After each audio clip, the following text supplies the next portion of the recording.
Good morning, katropang Louie, kung saan ay dito sa Senado nagkaroon ng palasahan. Bagong chairmanship, kung yung matatandaan, yung mga dating minority ay nasa majority na. At yung mga dating majority, nasa minority na. Kaya napalitan yung kanilang chairmanship ng komite dito sa Senado.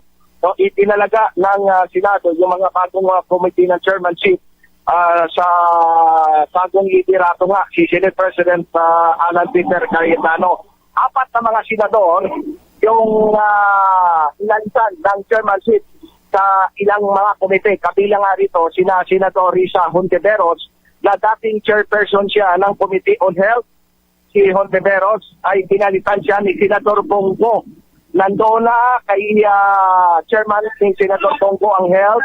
Si Senador Bama Aquino naman na inalitan ng chairman ng Committee on Basic Education na pinalitan ni Senador Loren Ligarda. Committee on Public Services na pinamunuan dati ni Senador Rapi Tulfo na ngayon ay kay Senador Rotante Marcoleta. At si Senador Erwin Tulfo naman, dating chairman ng Senate Committee on Games and Amusement, yan ay pinalitan ni Senador Jinggoy Estrada. Napili naman nga chairman ng Culture and Arts Committee, si Senador Ligarda. Si Senador Pia Cayetano naman, na napiling chairperson ng Ways and Means, Sustainable and Development at Energy ay kay Senador Go. Samantala, yung dalawa naman ay kinukonsidera na kapalit ni Senador Ping Lacson, yung Blue Ribbon Committee, katropang Louie, Senador Pia Cayetano at Senador Rodante Marcoleta.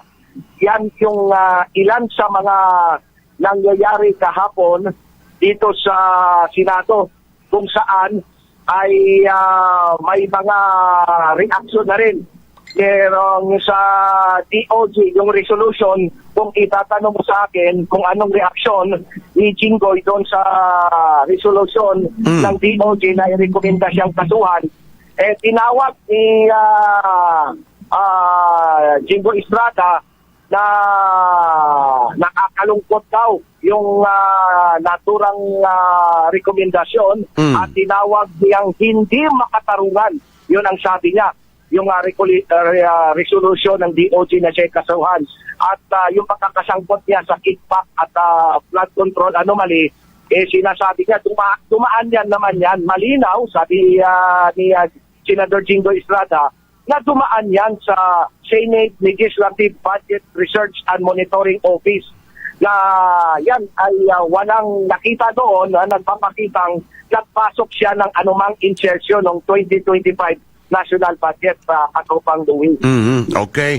Pero yung binabanggit ni Senator Peter doon sa kanyang pagharap sa press din kahapon na hindi natibag yung Senado. Hindi natibag yung Senado dahil sinasabi nga niya na pilit na pinitibag siya ng NBI. Pero hindi daw siya natibag katropang Louie. Yun ang binabanggit niya. Pero katropang Rambo, yung parang may ambos sa interview kay Senator Rapi kahapon na yung controversial ba na sinasabing the Senate is under attack. Oo. Iba yung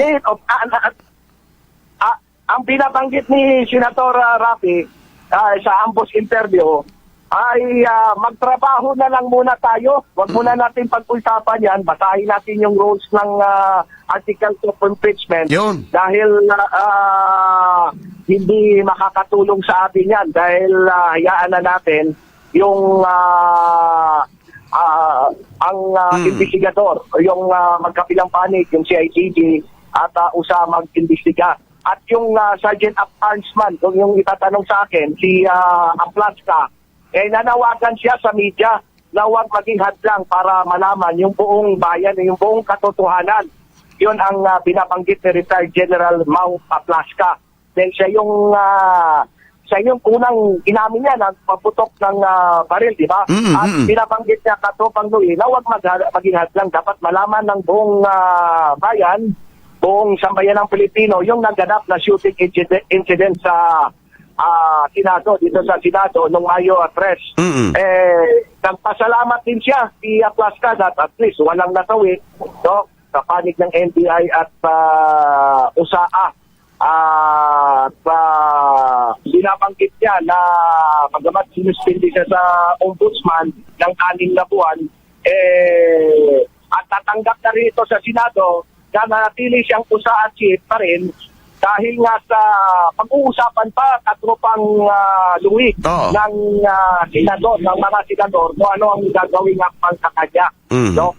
Lalo na kay Senate President Alan Peter Cayetano. At yung nangyaring shooting incident naman, kung yung matatandaan, nung Miyerkules, ang nangyari, si Senador Risa Ontiveros, nagpasa ng resolution, no, para bigyan ng parangal na papuri naman yung mga media na nangyari nung naturang insidente. Kung si Senador ko naman ang iyong natanong, nag-ambush interview din kami, tiniyak ni Senador ko na bilang siya ay Senator Judges, magiging patas siya sa sagong impeachment, no? Kahit alam naman natin, kilala si Senador Go na siya talaga nasahanay, no, na Duterte Black. Ayon sa kanya, manatili siyang impartial bilang impeachment court, bilang Senador Judges, no? Dahil sabi ni Senador Go, pinagkakatiwalaan siya sa Tropang Louie ng 27 million na Pilipino. Tama, no, tama. Na siya. Kaya magiging impartial siya, no? Hindi naman siya nag-comment doon sa usapin ng impeachment dahil siyempre magiging bias na yan, identify naman. Antayin na lang yung usad, no, ng impeachment Katropang Louie. Pero gumugulong na yung impeachment trial na to, no? Doon sa umpisa, yung mga sabina, yung mga counter, tapos sa trial proper. Yun ang sinusubaybayan Katropang Rambo, no? Ng mga kababayan natin, lalo sa Palawan. Yan, bumugulong na yan. At kapag pumasok ng June kasi, adjournment, mga June yun sa calendar ng Senado, mga June 4, ganon, titingnan ko yung adjournment nila. Magkakaroon ng adjournment. So kahit sa adjourn sila o recess ang legislative work nila bilang mga batas, bilang mga tagagawa ng batas, pero yung impeachment trial, tuloy-tuloy yun. Tuloy-tuloy pa rin. Okay. Hindi hada yung hanggang attendance, hanggang makasagot, binigyan ng 10 araw yung kampo ni VP Sara. Mula sumagot. Tapos 5 araw naman. So 16. Kung bibilangin yung simula nung, So, tuloy-tuloy yan kahit naka-recess o naka-adjourn yung Senado. Okay. Ang impeachment ay tuloy-tuloy pa rin yan. Ayan, antabayan natin kung ano ang magiging resulta Katropang Louie. Thank you, Katropang Rambo, sa mga ulat mo, sa mga palaway nyo. Thank you. Okay, mula sa Senado, ako, si Katropang Silvestre Rambo Labay para sa impeachment coverage. Absuelto o The konfiskado. Vice President Impeachment Coverage. Absuelto o konfiskado. VP Sara. Absuelto o konfiskado. XFM. The Impeachment Coverage.